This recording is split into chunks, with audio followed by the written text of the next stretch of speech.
Bonjour à tous et bienvenue dans Chine France le journal, votre émission quotidienne d'information sur la Chine en français sur Mandarin TV. Sans transition, voici les titres de l'actualité.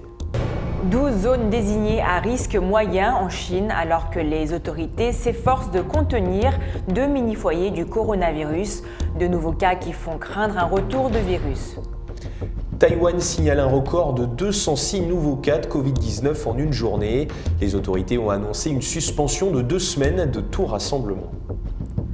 2 tornades frappent le centre et l'est de la Chine. Au moins 12 personnes sont mortes selon le dernier bilan. La Chine réussit à poser son robot Zhurong sur Mars. L'atterrissage a eu lieu à 7h18 heure de Beijing dans une zone de la planète rouge nommée Utopia Planitia. Comment découvrir des œuvres malgré la fermeture des musées? En Chine, des milliers de personnes ont eu recours aux visites virtuelles, notamment au célèbre musée du Louvre, comme vous allez le voir à la fin de notre journal. Et on commence ce journal avec une recrudescence de cas de Covid en Chine. Les provinces de Lanhui et Liaoning sont désormais soumises à des tests massifs et des vaccinations. 12 zones ont également été désignées à risque moyen dans la partie continentale du pays. Les autorités appelant à la plus grande vigilance quelques jours après les vacances de la fête du travail. La partie continentale de la Chine a désigné une douzaine de zones comme étant à risque moyen, alors que les autorités s'efforcent de contenir 2 mini-foyers du coronavirus. La province du Liaoning, dans le nord-est du pays, a confirmé un nouveau cas dimanche.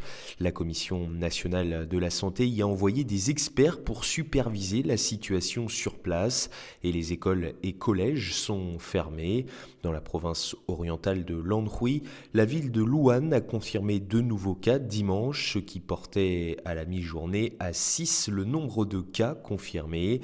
Les 2 cas confirmés ont été signalés parmi les personnes qui ont participé à un événement de formation à la photographie.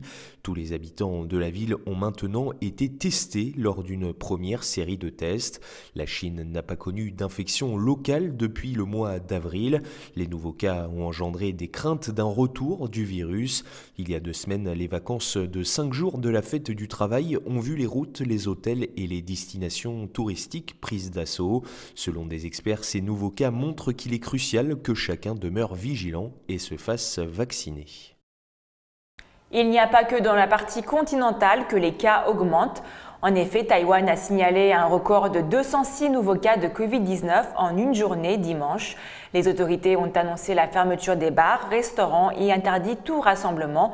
Une première pour l'île qui a seulement recensé 1700 cas depuis le début de la pandémie.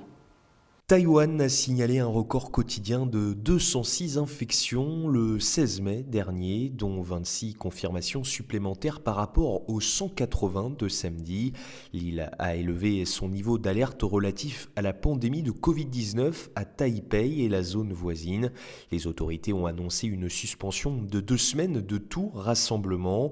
Les autorités de la ville ont ordonné par ailleurs la fermeture des bars, des discothèques, des saunas, des karaokés à compter de samedi, et les principales universités dans le nord de Taïwan ont opté pour l'enseignement à distance. Taïwan a annoncé un total de 1700 cas depuis l'apparition de la pandémie, la plupart étant des cas importés. Le virus du Covid n'est pas le seul à faire des dégâts. Ce week-end, 2 tornades ont frappé le centre et l'est de la Chine. Au moins 12 personnes sont mortes et des centaines blessées. Des infrastructures électriques et plusieurs usines ont également été détruites. Au moins 12 personnes sont mortes après le passage de 2 tornades dans le centre et dans l'est de la Chine vendredi soir. 8 morts et plus de 200 blessés ont été recensés dans la ville de Wuhan, dans le centre du pays. La tornade a détruit des maisons et des hangars sur les chantiers de construction de la ville et déraciné de nombreux arbres. Une autre tornade a frappé la ville de Suzhou dans l'est du pays, causant 4 morts et 19 blessés. La tornade a également endommagé des infrastructures électriques de la ville et détruit plusieurs usines. 5 régions de la province du Jiangsu ont également émis une alerte orange pour les orages, la 3e la plus élevée du système d'alerte chinois. Une première mondiale. Et toujours dans l'actualité spatiale, la première usine chinoise de fabrication de satellites a été mise en service jeudi dernier à Wuhan. Les travaux sur site avaient débuté en 2019 avant de s'achever en décembre 2020. Selon les responsables, l'usine sera en mesure de produire jusqu'à 240 satellites par an. La première usine chinoise de fabrication de satellites a été mise en service jeudi matin à Wuhan, capitale provinciale du Hubei. Selon Liu Dunming, président de CASIC Space Engineering Development et propriétaire de l'usine, le site est en mesure de produire jusqu'à 240 satellites par an. Le premier à être fabriqué par l'usine est sorti de la chaîne de montagne lors d'une cérémonie à laquelle ont assisté des gestionnaires de projets et des représentants du gouvernement central et provincial. Ce satellite de communication qui n'a pas encore de nom devrait être lancé dans un proche avenir. L'usine est capable de produire plusieurs types de petits satellites pesant chacun moins d'une tonne. Selon Liu, l'usine améliorera considérablement l'efficacité de fabrication de son entreprise et permettra d'économiser beaucoup de temps et d'optimiser la main-d'œuvre. CASIC est une filiale basée à Wuhan du géant d'État de la défense, China Aerospace Science and Industry Corp, et est chargée de développer, fabriquer et exploiter des satellites. La construction de l'usine de la base nationale de l'industrie spatiale de Wuhan dans le district de Qingzhou, premier centre commercial de l'industrie spatiale du pays, a débuté en 2019. Il a été achevé en décembre 2020 et les opérations d'essai ont commencé peu de temps après.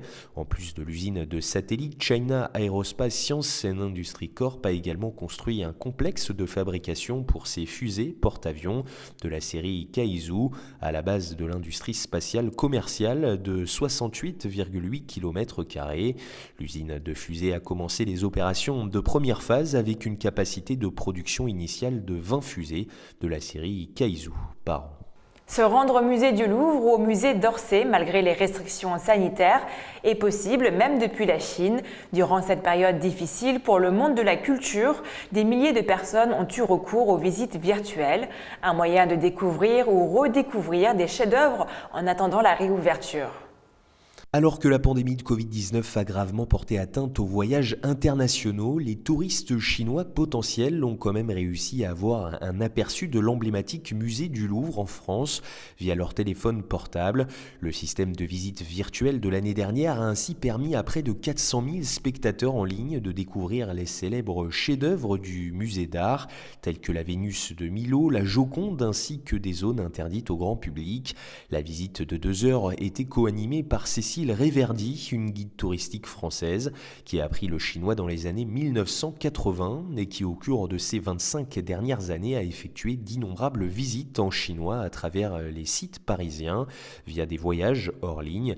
L'idée d'organiser une visite virtuelle est apparue pour la première fois en avril de l'année dernière lorsque la pandémie a commencé à se répandre en Europe et à bloquer les visiteurs étrangers.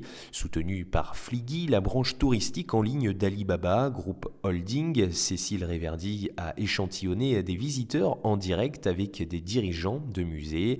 Les services de visite virtuelle font partie des efforts conçus pour aider les musées et autres attractions touristiques à continuer de se connecter avec les internautes chinois à un moment où l'épidémie de Covid-19 a interrompu les voyages internationaux.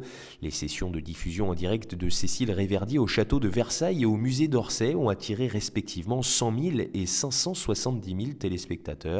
Elle a noté que traduire pour le public chinois via une caméra de téléphone peut être à la fois stimulant et divertissant, ce qui oblige à agir spontanément lors de longs trajets en transit vers la prochaine exposition. Au lieu de simplement enregistrer une vidéo, a-t-elle ajouté, la diffusion en direct donne aux clients la possibilité d'interagir avec l'hôte et de poser des questions, le tout en temps réel. Le partenariat Louvre-Alibaba comprend en tout du commerce électronique à la culture et au contenu. Dans le cadre de cette collaboration, AliFish, la plateforme de licence en ligne de la société, a aidé à produire un programme spécial sur la plateforme de streaming vidéo d'Alibaba. Youku axé sur les chefs-d'œuvre du Louvre et leur importance historique. La pandémie a par ailleurs catalysé l'adoption généralisée de la diffusion en direct en Chine, en faisant un outil de communication et de marketing clé. À Beijing s'est tenu un symposium sur la région autonome du Tibet ce week-end, rassemblant experts et universitaires chinois et étrangers, évoquant notamment le développement social du Tibet et la protection écologique de la région.